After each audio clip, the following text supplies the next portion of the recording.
नमस्ते दोस्तों, आप सबका एक बार फिर से स्वागत है आपके अपने YouTube चैनल सत्य सनातन में। ये संयोग है या ईश्वर की कृपा है कि एक तरफ अयोध्या सज रही है, काशी विश्वनाथ सज रहा है, मथुरा की तैयारी चल रही है और दूसरी तरफ श्रीलंका का विध्वंस हो रहा है, विनाश हो रहा है। आज पूरा दिन से श्रीलंका की तस्वीरें आ रही हैं, वीडियोज़ आ रही हैं।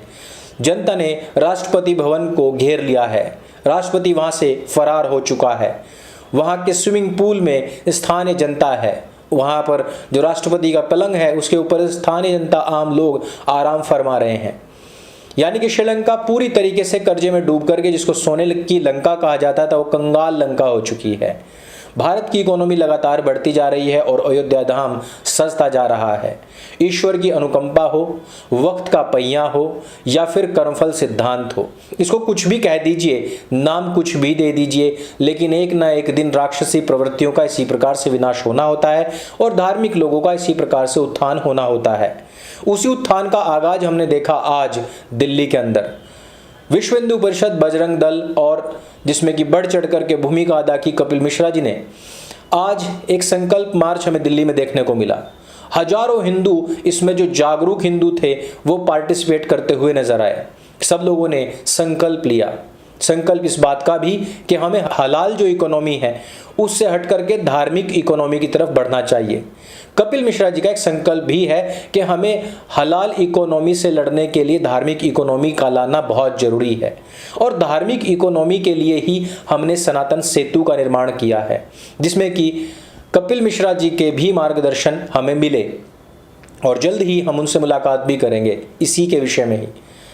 हमने देखा कि किस प्रकार से हलाल इकोनॉमी और ज़कात फाउंडेशन के जरिए भारतवर्ष का कई हजार करोड़ रुपया खींच करके आतंकवादियों के लिए प्रयोग किया जाता है।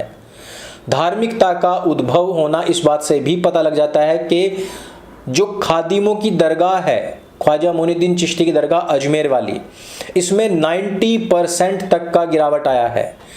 हमने जब पिछले दिनों इनकी पोल खोलनी शुरू की थी तो एक ट्वीट के माध्यम से पुष्पेंद्र कुलश्रेष्ठ जी ने बताया था कि वहां पर तकरीबन 35 से 40% हिंदुओं की कमी आई है। लेकिन अगर अब की हालत देखी जाए तो हिंदुओं में एक बड़ा परिवर्तन आया है और 90% तक जनता ने जाना बंद किया है।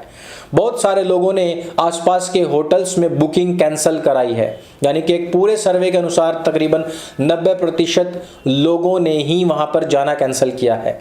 और ये बात भी गौरतलब है कि वहां पर अधिकतर लोग हिंदू ही जाते हैं। अब आप खुद समझ सकते हैं कि जागरूकता केवल एक पक्षीय नहीं है, ये कई आयामों में और कई पक्षों में आएगी। जिस समय पर किसी को साधारण लोहे का टुकड़ा मान करके लगातार आग में तपाकर लगातार उसके ऊपर प्रहार किया जाता है तो एक दिन खतरनाक जानलेवा खंजर बन जाता है। सनातनियों के साथ में पिछले कई दशकों में यही काम हो रहा है। उनको आज़ादी तो दी गई लेकिन वो धर्म के नाम पर नहीं दी गई। इसको हिंदू राष्ट्र घोषित नहीं किया गया लेकिन मुसलमानों को अल्पसंख्यक घोषित कर दिया गया। उनके नाम पर बहुत सारी चीज़ें चला दी गई।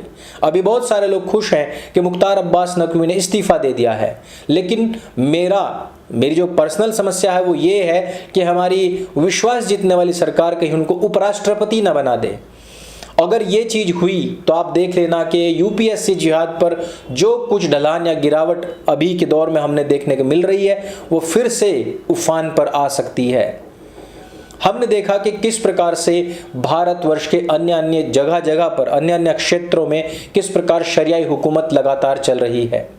इस हफ्ते, पूरे के पूरे हफ्ते में हमने ये बात भी देखी कि कई स्थान ऐसे हैं जहां पर मुसलमानों ने खुद से इस बात की घोषणा की कि अब हमारी यहां पर जनसंख्या 70% से ऊपर हो चुकी है, अब यहां पर हमारी ही हुकूमत चलेगी। स्कूलों में प्रार्थनाएं तक बदल दी गई। झारखंड के जामतारा में तो केवल जुमे की यानी कि शुक्रवार की ही छुट्टी दी जाती है, वहां पर संडे की छुट्टी होती ही नहीं है। सरकारी विधान से नहीं बल्कि शरियाई हुकूमत के हिसाब से ही वहां पर स्कूल चल रहे हैं। 100 से अधिक स्थान ऐसे हैं जहां पर शरियाई हुकूमत को लागू कर दिया गया है। लेकिन राष्ट्रपति की दौड़ में शामिल इस तरीके के लोग अभी भी इस बात के ऊपर ज़्यादा घमंड कर रहे हैं कि हमारे लोगों को बहुत ज़्यादा IAS IPS बनाया जा रहा है, उन जॉब्स में डाला जा रहा है जहां से वो सारे काम कर सकते हैं जो कि मुख्तार अंसारी के चचा जान, यानी कि पूर्व में 10 साल जो उपराष्ट्रपति रह चुका है एक जाहिल आदमी, उसने जो काम करे हैं, वो जो PFI को सपोर्ट करने वाला, ISIs को सपोर्ट करने वाला, उस तरीके के काम कर सकें। आप खुद सोचिए, राजस्थान के अंदर 6 साल से एक दलित लड़की के साथ में दुष्कर्म करता हुआ एक मोमीन पकड़ा गया, लेकिन जय भीम के नारे लगातार जारी हैं। जामिया मिलिया इस्लामिया में अभी तक भी SC ST के लिए कोई कोटा नहीं है। आप तलब करते रहिए वहां के कुलपति को, लेकिन कोई फर्क नहीं पड़ने वाला है। कोई भी किसी को किसी प्रकार की चिंता नहीं है। अमित जाट बन करके इकरार कुरैशी एक लड़की के साथ में निकाह कर लेता है। अपने हिसाब से तो वो विवाह करता है, लेकिन क्योंकि मुसलमान था तो निकाह ही करेगा। खतने पर सवाल उठाए गए तो कहा कि ये बचपन की ही बीमारी थी, लेकिन जब बच्चे हो जाते हैं उसके बाद में इस्लाम कबूल करने का दबाव बनाया जाता है। ये वो सारी चीज़ें हैं, ये वो सारी की सारी घटनाएं हैं जो लगातार हमारे आसपास में घटित हो रही हैं। मैंने कई बार कहा है कि किसी भी राष्ट्रवादी की मृत्यु पर हंसने वाले जितने भी मोमीन हैं, इनकी कोई पहचान नहीं है, लेकिन ये आपके अड़ोस पड़ोस में रहने वाले ही वो भाईजान हैं जो आपके सामने मीठे मीठे बने रहते हैं, लेकिन पीछे से छुरियां भौंकने का कार्य करते हैं, छुरियां घोंपने का कार्य करते हैं। हमने इस हफ्ते देखा कि पहले तो नुपुर शर्मा और नवीन जिंदल को भारतीय जनता पार्टी से बाहर किया गया। उनकी जान का जोखिम है, लगातार उनको धमकियां मिलती रही, और ऐसे समय में तो और भी मिलेंगी कि जब एक ऐसी पार्टी जो हिंदुओं के नाम से बनी हो, हिंदुओं ने जिनको वोट किया हो, वो खुद मुस्लिम तुष्टीकरण में आकर के प्रतिवर्ष 60-60, 70-70 IAS IPS बना रहे हो।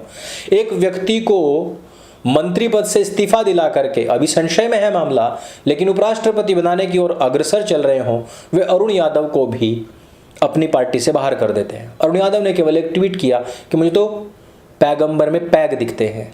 अब याद कीजिएगा, एक ऐसा व्यक्ति जो सपाई था, इस व्यक्ति ने कहा था कि रम में राम बसे हैं, याद है आपको? याद आ गया होगा। और इस व्यक्ति को एकदम से दौड़ा करके भारतीय जनता पार्टी में शामिल कर लिया गया था। उसके सब पाप धुल गए थे। टाइड से भी अच्छा डिटर्जेंट बताया जाता है भारतीय जनता पार्टी को कि उसमें आकर के सब दाग धुल जाते हैं और सब के दाग अच्छे हो जाते हैं, सर्फ एक्सेल के ऐड की तरह। लेकिन यहाँ पर अरुण यादव को बाहर कर दिया था जब वो कहते हैं कि पैगंबर में मुझे पैग दिखते हैं, तो वो तो सभी को दिखते हैं। लिखिए मोदी जी, अमित शाह जी या नड्डा जी, पैग लिखिए और आधा म और ब और र लगाइए, खुद पैगंबर बन जाएगा। लेकिन अब खुद सोचिए कि करोड़ों हिंदू भी ऐसे हैं जिनको पैगंबर में पैग दिखता है।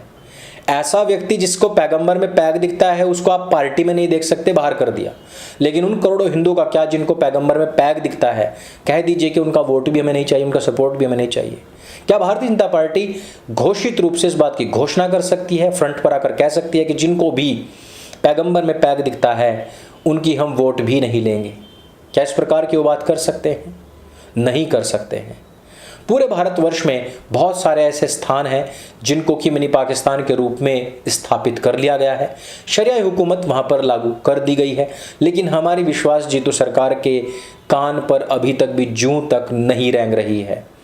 वैसे मैं आपको बता दूं कि अभी अलीगढ़ में ही दलितों की कोई बारात निकल रही थी और उसके ऊपर मुसलमानों ने अंडे फेंकने शुरू कर दिए। मैं ये जानबूझ करके कुछ चीज़ें इस वजह से बता रहा हूँ कि कुछ दिनों पहले तक ऐसी बातें बहुत आई कि जय भीम और हमारा नारा एक है, लेकिन इस तरीके में कोई सच्चाई नहीं है। सच्चाई केवल एक ही है कि आप सब काफिर हैं और वो सब के सब मोमीन हैं, आप सब के सब वाजिबुल कत्ल हैं और आपका कत्ल करने के बाद में उनको जन्नत अता होगी। आपकी बहन बेटियों के साथ में इस प्रकार के कांड करके इनको जन्नत मिलेगी ही मिलेगी। इस वीडियो में सिर्फ इतना ही। हफ्ते भर की कुछ और खबरें लेकर के हम कल फिर से आएंगे और आप लोगों से फिर से मुखातिब होंगे, मिलेंगे ज़रूर। मैं आपसे उम्मीद करता हूं, आशा करता हूं कि आप इसी प्रकार से, जिस प्रकार से आज आपने संकल्प यात्रा निकाली है, उसी प्रकार से संकल्प लेकर के उसके ऊपर खरे उतरेंगे भी। जिस प्रकार से राष्ट्रीय पार्टियां हिंदुओं को बर्खास्त कर रही हैं और उन लोगों को उपराष्ट्रपति पद तक लेकर के जा रही हैं, उसका विरोध भी करेंगे और अपने इतिहास को पढ़ने के लिए 2 कदम अवश्य बढ़ाएंगे। यदि वीडियो आपको अच्छा लगे, जानकारी से भरपूर लगे, तो उसको सबके साथ में शेयर अवश्य करें। मेरे संग बोले सत्य सनातन वैदिक धर्म की जय। जय हिंद, वंदे मातरम।